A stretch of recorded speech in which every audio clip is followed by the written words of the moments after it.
Former Mississippi Governor Ross Barnett led the charge of keeping the University of Mississippi segregated. So the state, meanwhile, had just been built into a frenzy. And quite frankly, I thought it was not inconceivable that the state would try to secede from the Union again. That's how crazy it was. The mood on campus among the students would have been largely supportive of Barnett. If you had had a vote on the campus, I'll bet that 90% of the student body would have said, we'd rather stay all white. Curtis Wilkie, a Ole Miss 1963 graduate and Overby Fellow in the Meek School of Journalism, recounts the racial tension that began to stir right before the school integrated on October 1st, 1962.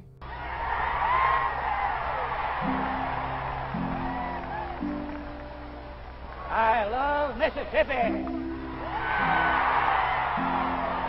Barnett displayed his feelings with the infamous I Love Mississippi speech during halftime of the Ole Miss versus Kentucky game in Jackson.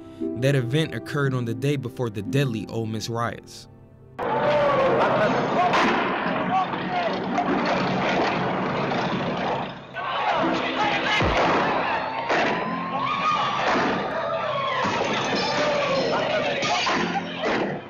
Americans are free and sure to disagree with the law, but not to disobey it. For any government of laws and not of men, no man, however prominent or powerful. But James Meredith did break the color barrier at Ole Miss, and the college experience for an African-American male at the University of Mississippi today is very different. Yet it hasn't always been easy.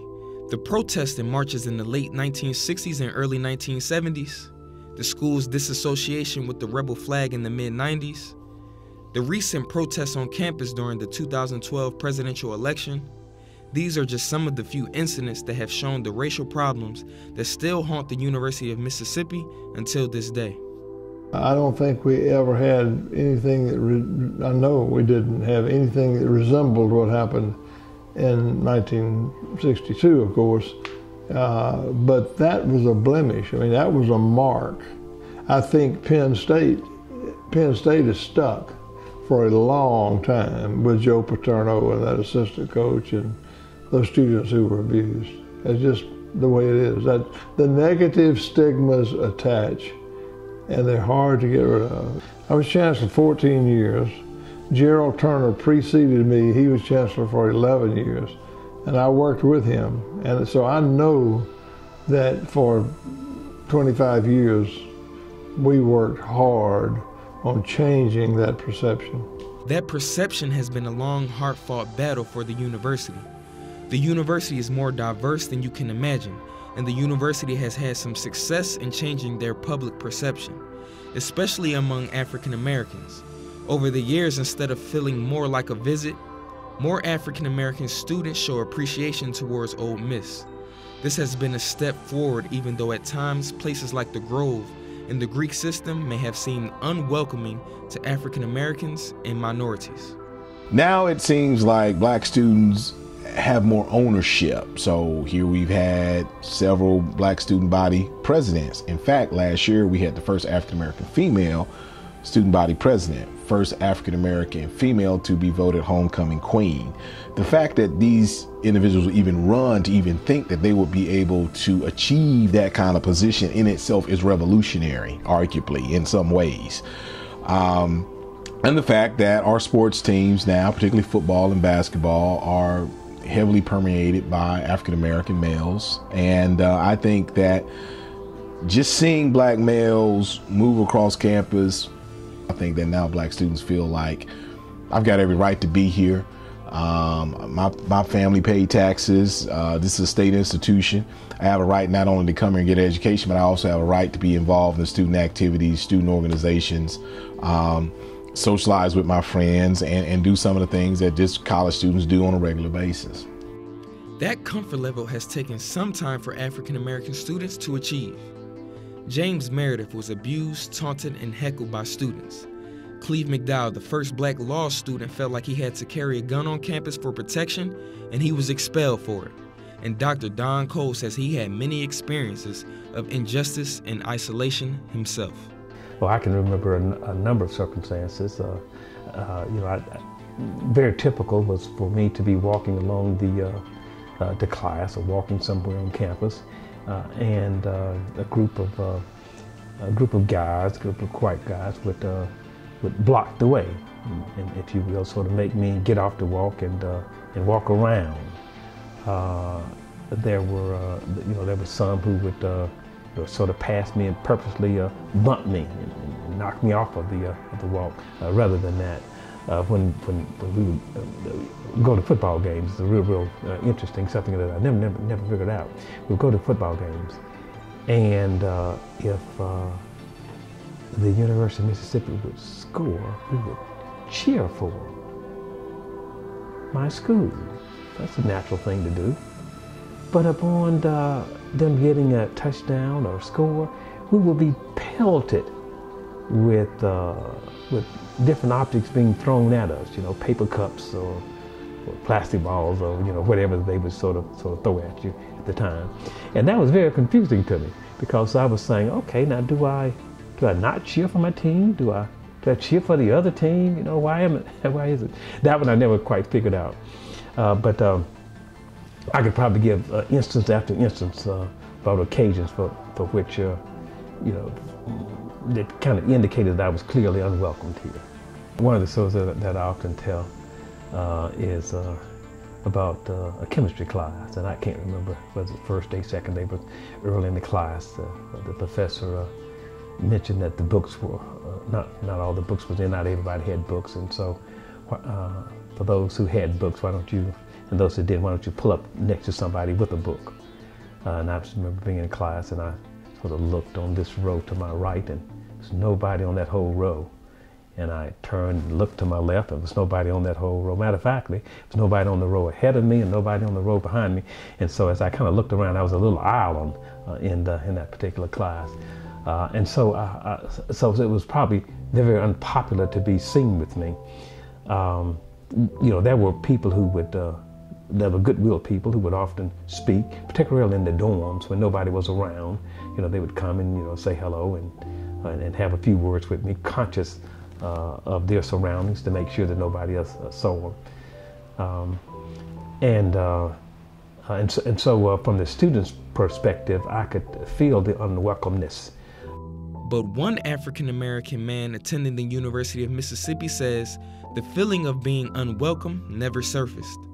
In the fall of 1972, during a time when there was obvious racial tension between black and whites on the campus of Ole Miss, Robert Gentle Ben Williams, a 6'3", 250-pound defensive tackle from Yazoo City, Mississippi, was recruited along with James Reed, a running back from Meridian, Mississippi, to become the first signed black football recruits in Ole Miss history.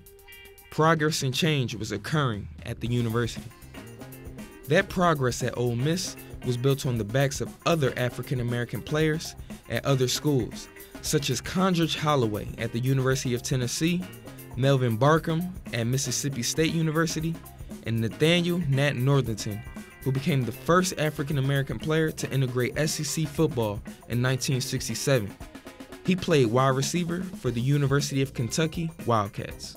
I was being recruited by some other major colleges, and I was kind of leaning towards those until the governor called me down to the governor's mansion with myself, my entire family, mother, father, sisters and brothers. He had a lunch there for us and expressed to us the very, very significance that it would be to integrate the SEC, UK. He let me know of all the benefits that it would have for African Americans. And then, I felt like that was the right thing to do at that time. So that's why I decided to go ahead and to accept the scholarship. The opportunity to get a good education and play on the football field was there. At first, Northington was welcomed by his teammates and acquaintances. Even when racial issues came about, he was supported by his colleagues. The first road trip that we took, my sophomore year was to Auburn, Alabama, and there, of course, you know, during that time it was 1967, and of course you could not really, some places you could not stay. So the team had been accustomed to staying at a certain location when they went there every year, and because of me being on the team, the only African American, they could not stay there. So we had to make alternate accommodations because of me being there. But I had some teammates that said there was people that, you know, really troopers, you know, state troopers or whatever, with Confederate flags in their gun holsters. And you heard them talking about, you know, they're going to do something, they're going to kill somebody or whatever, and, you know, using the N-word. So yeah, we kind of experienced some of those things. But unfortunately, the tables quickly turned for Nat. During his sophomore year, his best friend on the team, Greg Page, a fellow African-American football player, was paralyzed after a car accident. Page died the night before Nat integrated SEC football in a game, ironically, against Ole Miss in Lexington, Kentucky, on September 30th, 1967.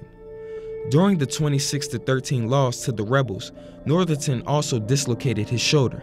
The toll from his best friend's death and injury left Nat depressed and alone. I just didn't feel anymore that I really had the total support that I needed, you know. I guess I was going through some grief, you know, about losing my teammate. Also, I felt kind of isolated because I wasn't getting the support from the other players or the coaches that I felt like I needed. And finally, I just decided that, you know, it was probably best for me to go ahead and leave and go and transfer to another school. Northington eventually left Kentucky because of these problems and transferred into the University of Western Kentucky to finish out his football career. Williams' career was also made possible by another brave athlete. 2 years prior to his signing on to play football for the university, Coolidge Ball from Indianola, Mississippi integrated athletics at the university by receiving a basketball scholarship and enrolling in the fall of 1970. Coolidge Ball had a very successful career during his 3 seasons with the Ole Miss Rebels. Because of NCAA rules, he couldn't play during his freshman year. But between 1971 and 73, Ball earned all SEC honors and led Ole Miss to his first consecutive winning seasons since the 1930s. I really didn't have any incident here at the university. And I don't remember, I could be just honest, I can be with this, I don't remember any incident here or on the basketball court, you know, that I got called out of name or anything like that. But there was one incident that we went to Auburn University to play as a freshman. And, you know, once you get there, you just kind of have that free time. The coaches let you, you know, move around the city, town, and we went in the pool hall once. We was going in the pool hall over at Auburn, and they just said no blacks allowed, you know. And that's about the only little incident that I really had. And they said, I'm sorry, we don't allow blacks in here. And I said, okay, that's no problem. So I just turned and, you know, walked out, and my teammates said, oh, he's with us. And they said, I'm sorry. I said, don't worry about it, because the gentleman, you know, it's not his fault. He's just doing his job. And they said, well, if he can't come in, we're not coming in neither. So we walked on, and I appreciate my teammates for doing that. The first year that Ball came was the last year for Dr. Don Cole and 7 others. During a time of racial indifferences, black students met daily to perform some type of protest, whether if it was in the cafeteria or in front of the Lyceum. But one particular incident drew the line for Ole Miss administration. There was a group that was to be on campus. It was a singing group. It was called Up With the People, an international group. And we knew that particular evening, night, that much attention would be focused on the institution because of that group was here.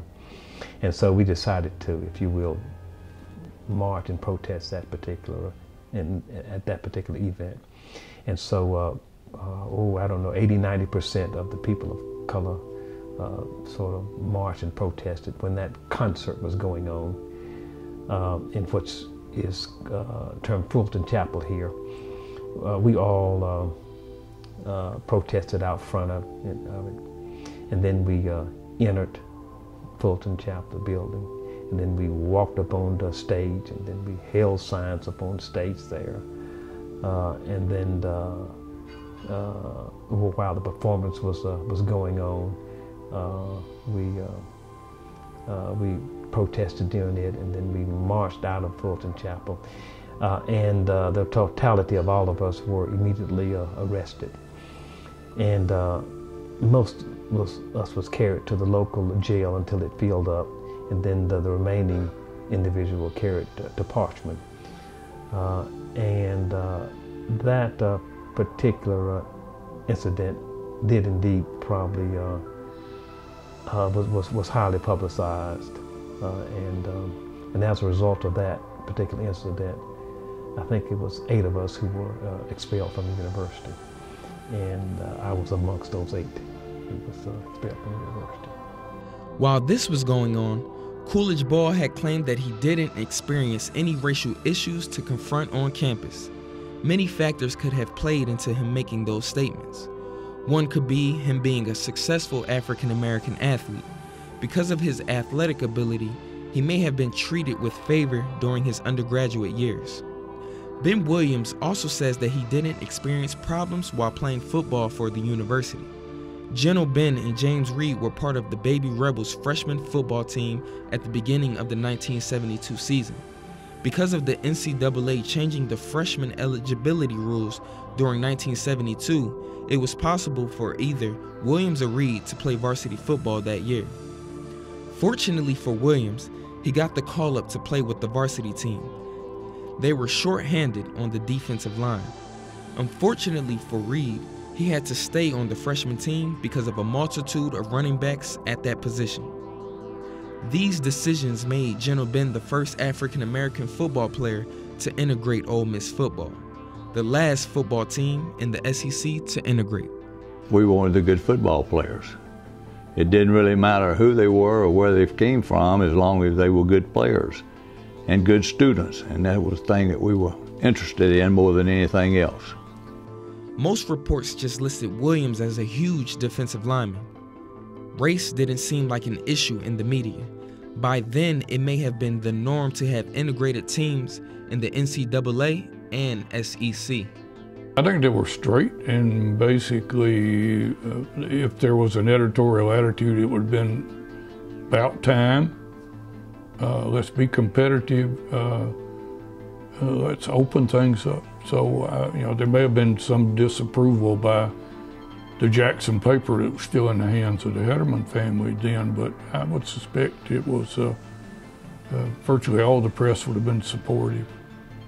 I was at the game when Ole Miss played its first integrated team. I'm almost positive it was the University of Houston. They had a running back named Warren McVeigh who was really good, and he was a standout in the game. I can't remember whether we won or lost the game, but I just remember the biggest deal was we were finally playing against an integrated team, and by that time, I think most people were ready for it. Well, most white people said, hey, let's move on.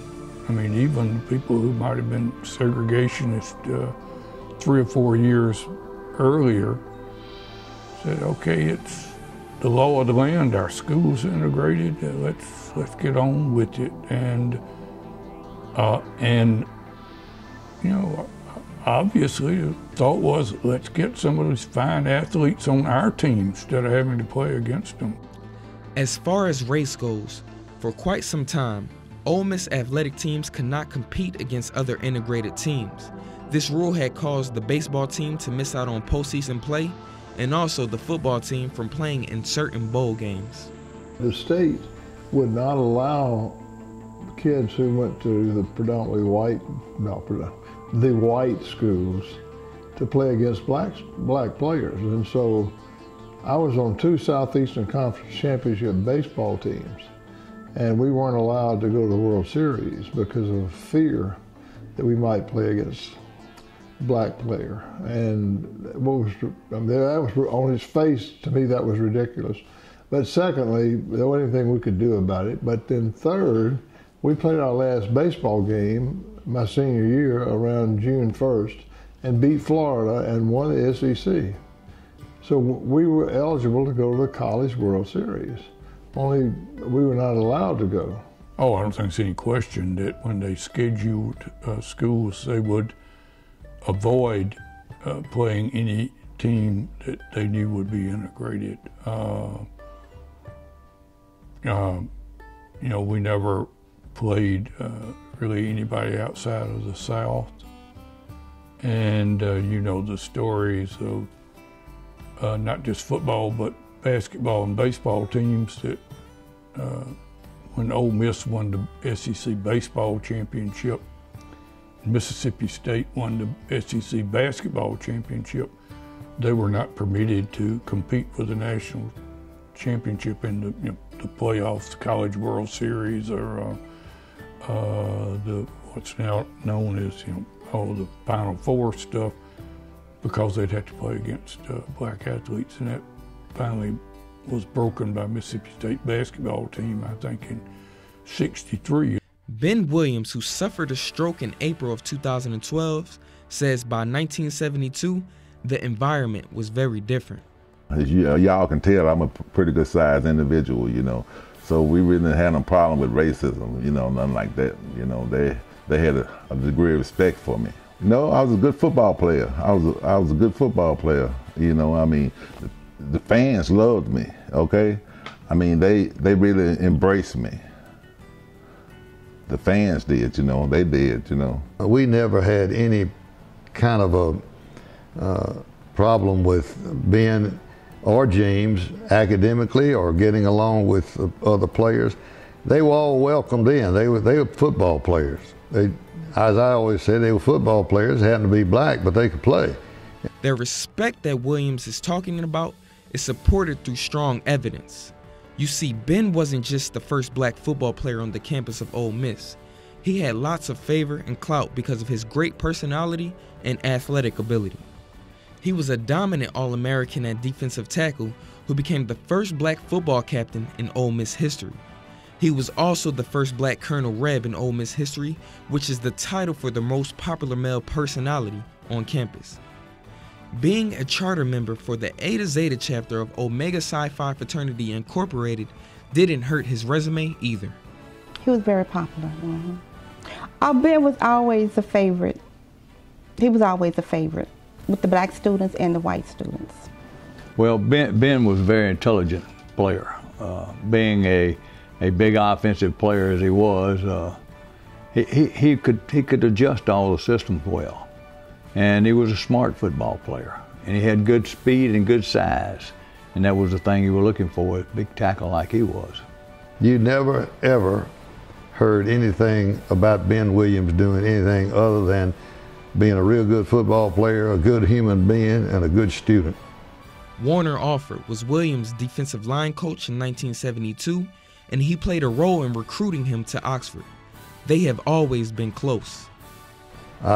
I told his mother, first time I met her, I told her, I said, I'm gonna take care of him.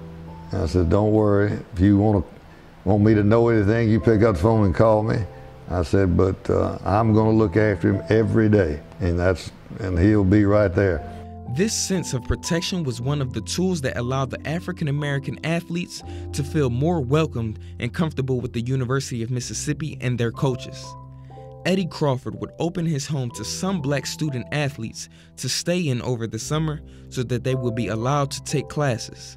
James Reed, one of the best running backs in Ole Miss history, was one of those athletes who reaped the benefits and favor. During a time of racial tension, some of the first black athletes say that the tension was never directed towards them. So what does this mean? Because a black athlete can make a tackle or score a touchdown on the gridiron, is he considered, quote unquote, better than an educated black scholar who excels in the classroom? I think that Our black football players come in and the campus loves them because of their abilities. I think that they are celebrated, that is, on the field, they are celebrated for their physical abilities. I have a fundamentally different opinion about how our athletes, and in particular our athletes of color, are treated off the field. That is, we gain so much from these athletes. They provide us with enormous pleasure, enormous visibility. They are often terribly good-natured. But football itself is an industry. And in particular, our program garners a great deal of money in the tens of millions. And so they become, in some ways, though people try to stop this, commodities. The ordinary African American student on this campus suffers from what I would call everyday racism and microaggressions. Well, Ben, I think Ben experiences were probably framed in athletics. Okay, and that was a totally different institution than the non-athletic side. Ben was coming in, helping the team win football games and putting them on the map. I was helping their math department be a little better with a better student, but that wasn't as important as what Ben was doing. So I think the setting that he was in, framed his experience a lot more. And I am pleased that he did have such a good experience, because that made it a lot easier for other athletes to come. And we have observed for years that athletics could lead the way in many other areas for which we probably could not have made near as much progress in the time that we made that it took to make that progress. I think that anybody who's a good athlete is treated differently. I think that starts young. I think that starts 7th grade, whatever grade. As soon as it's apparent that you can play sports, then you start getting a little bit different treatment. If Ben had been white, he would have been treated the same way, because he has this incredible personality. Being black, the only thing that was notable about Ben being black was that here you have a black person who's your All-American player who becomes Colonel Rebel. Now there's something in Congress about a Colonel Rebel being a black man. I mean, it's great that he was. That meant the students felt like he was Mr. Ole Miss, which is what Colonel Rebel has always meant. And apparently that's going to be the title from now on, which would be just great. But Ben was just so likable and so capable. And I think that whether it be this campus or any other campus, but I think in particularly on this campus that, football players, of course, are viewed as this kind of representative gladiator, representative individual who, I hate to use the cliche, but I'll use the cliche, someone that has transcended race. That when you see this outstanding wide receiver that we have, Moncrief, you don't necessarily see him as an African American. You see him as this outstanding wide receiver who makes these catches, and we got to make these videos about him, and we can embrace him, so on and so forth. Would you be afforded the same kind of affirmation or to be embraced at the same kind of level? I'm not so sure that you would be able to do that unless you were an athlete that had that kind of maybe ability like Moncrief. I think that the African American students that attend this institution have a different experience. I think we're somewhat revered at times, and so it comes with some privileges. At the same time, too, as it comes with those privileges, it also comes with some perceptions that we have to fight. Jamil Northcutt, A former linebacker and current assistant athletic director at Ole Miss is referring to the dumb jock perception that most athletes get thrown at them on a daily basis. Even during the 21st century, as a football player at Ole Miss, he felt separate from the white population. I think that the normal student population probably has some different experiences with racism and just being a part of this culture. I mean, you know, it's not a lot of us, you know, here in the city of Oxford. At least it wasn't when I was here attending school. I can remember walking across campus at one point in time, and in my mind I was thinking, where are all the African American people? Where are all the black people? You know, and I was like, man, they tricked me. You know, when I got recruited. But I remember going across campus and didn't really see any other African American people. So that was a form of isolation that I experienced when I was here as a student. You know, going to class and not seeing anybody that looked like me, not really having any administrators around that looked like me, not having anybody to talk to when there were issues that were coming up. You know, thank God I had a great mother and father, but, you know, just having people there to communicate with, that was an issue on this campus. Over the years, sports have proved to transcend race. Absolutely, yeah, without a doubt. You know, I think that sports has done that. It's brought people together of different races. You know, it can really promote racial reconciliation. I think that football games on Saturdays is probably one of the most integrated, you know, times in our society. Because of General Ben's personality, he never felt any isolation or racial problems, but some may disagree with those statements. Some believe that even with his great personality and athletic ability, something should have occurred dealing with race or isolation. Oh yes, absolutely, had to. I think that if he did not, that's a feat that's monumental. That's going to be difficult. Here's my opinion. There are two ways with what Ben has said. First and foremost, Ben, like he's mentioned, perhaps his congeniality and his personality, he may have been considered quote-unquote non-threatening. It could also be operating that that Ben was actually not aware of the conversations, that is, the backstage conversations about him.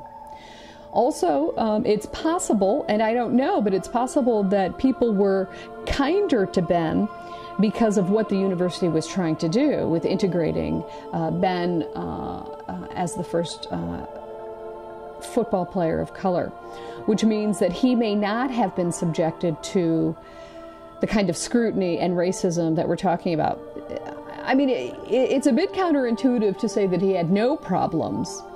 One would want to investigate why he wasn't either picking up on the cues or the cues that were coming to him, he was not reading them in that way. He preferred, and perhaps for survival, for personal enjoyment and getting along in the campus, he may have not recognized them or not processed them. But we have to trust what Ben is saying, but the literature says perhaps there are other things at play, and that's what I would suggest is look what's going on around, because there surely were conversations about how, quote-unquote, what it was like to integrate and have the first black football player, and how to manage the process so that we don't tip that balance of white hierarchy. Robert General Ben Williams is considered a great person and a great athlete by many. He and other African-American athletes say they had positive experiences during a time in the 1970s where racial tensions were present on the campus of Ole Miss. Even though it wasn't part of his game, General Ben was his name. A man that integrated Ole Miss football and didn't let race define the outcome of how he would carry and involve himself to help transcend race. Although positive steps have been made over the years, the fight hasn't been won. It is now 2013, and certain racial issues still surface. The ordinary African-American student on this campus suffers from what I would call everyday racism and microaggressions. I'm not sure they feel equally comfortable and empowered. You probably have heard this, that there are many students of color who argue this is not the most comfortable space. In fact, we see it in the Daily Mississippian with op-eds. You see with what happened with Kimberly Dandridge. You see what happened with Courtney Pearson last year with the Colonel Reb and the Mr. Ole Miss event. Whether it be through athletics or education, the road towards ending racial issues isn't just a battle for the University of Mississippi. It is a national dilemma that needs a solution.